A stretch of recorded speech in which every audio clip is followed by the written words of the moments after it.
រងនាងនាងតែងតែមើលងាយអូនតែងធ្វើឲ្យរូបស្ងួនស្រក់ទឹកភ្នែករាល់ថ្ងៃបងគឺជាមនុស្សដែលចង់រៃមិនដែលឲ្យតម្លៃអូនសូម្បីមួយវិនាទីដើមស្នេហាលើកដំបូងគឺកើតដោយតណ្ហាគ្មានអារម្មណ៍ថាយកអូនធ្វើជាសងសាឡើយរងើយកូនតើដែលរូបអូនគ្រប់វេលាគ្មានពេលណាធ្វើឲ្យអូនសប្បាយចិត្ត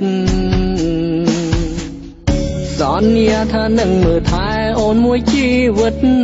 វាគឺជាពាក្យដែលពិតតែចិត្តធ្វើមិនបានពេលដែលឃើញកាយវិការកល្យានធ្វើបងទ្រាំមិនបានគិតថារូបអូនជាស្រីមិនល្អនឹកកន្លែងដែលពួកយើងធ្លាប់តែអង្គុយដៃបងទាំងពីរលុកលុយអូនគ្រប់ទីកន្លែង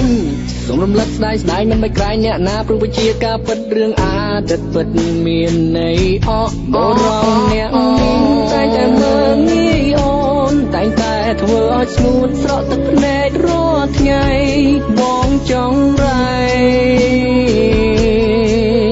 មិនដែលឲ្យតម្លៃអូនសូម្បីមួយវិនាទីអ្នកនេះមិនជាចង់សុំតរាល់កំហុងដែលធ្វើខំដាក់ស្រីគ្រប់វ័យដែលបងធ្វើមិនគិតធ្វើឲ្យជីវិតអូនអត់តម្លៃព្រោះតែរូបបង